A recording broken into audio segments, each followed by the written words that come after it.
marxisme man dama ko këru bàyyi leen après. on laisse Cheikh Ba finir son argumentaire. non mais bu fekkee ne da nga ma laaj question relativement à l'évolution du potentiel de Madi. mais déjà après on peut glisser ci programme bi. Sur les discussions programmatiques. Encore une fois moi j'ai dit benn programme satisfaire uma parce que quand même je considère que par exemple je prends parce que on ne va plus reparler des autres programmes pour l'instant. Sauf à considérer que aujourd'hui. Non, pour 4 ans. Ne dis même pas pour l'instant. Pour 4 ans. Non. Talo me dira que la procédure actuelle est suspensive. C'est-à-dire que Talo pour l'instant n'a pas de président. Oui. Mais il va me féliciter, je pense, aujourd'hui, avant de mais émission. Il y a un postulat. Le postulat bi mooy Abdoulaye Fall est élu. C'est mon ami, c'est mon jeune frère. Yàlla may na ko ci ndam.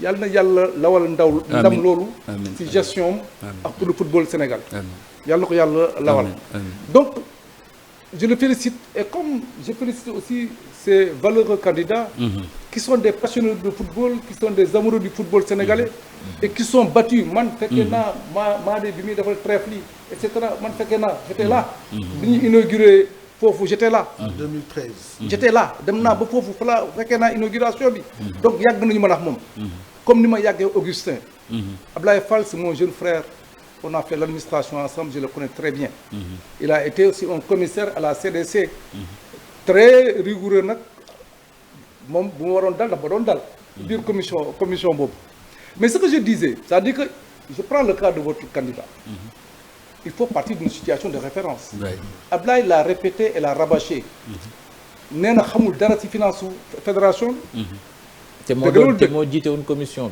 bi. nee na xamul ci dara loolu wax. mais c'était lui le président de la commission. voilà. boobu après dinaa la ci tontu. non moom kay ñëwoon na fii ci plateau bi am na lu mu ci tontu. mais dinaa la ci leeralal ay affaire bu la neexee. xam nga damay joxe ay quelques cas rek. mën nañu ci xuus nag parce que quand même sur le plan financier def nañu analyse bi quoi. ratio yi tout on a tout calculé. mais ce que je veux dire je prends un exemple ou deux rek. par exemple votre candidat dit oui. Moi, je ne connais pas la situation de référence. Xamul benn contrat bu ñu signé ak les sponsors.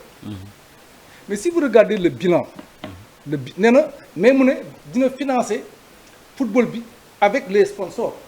Parce qu'il faut des ressources propres. Mais est-ce que xam nga en 2024 ñun bilan bi ñu jox il y a les sponsors qui nous doivent 1,7 milliard. Ablaye n'est pas partie de ça.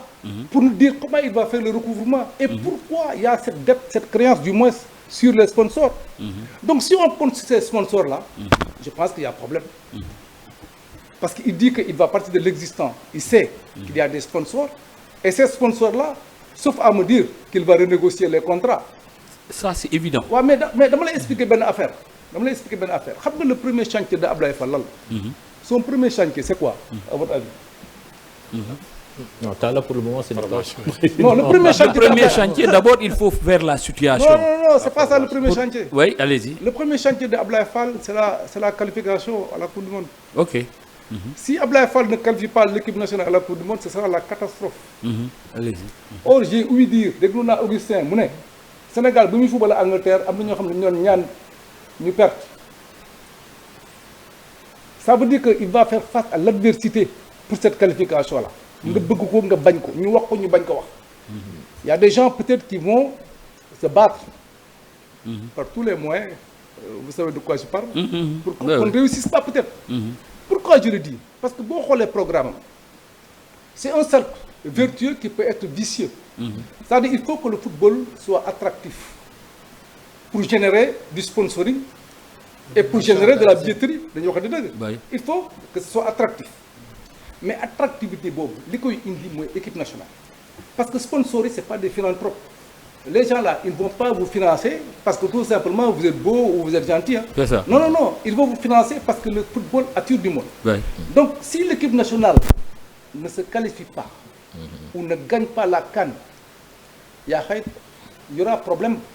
Parce que le cercle là di ngeen bëgg football attractif sponsoring financement du football qui devient attractif, etc., etc. Ça va devenir un cercle vicieux. Voilà, et ça, c'est dangereux. Non,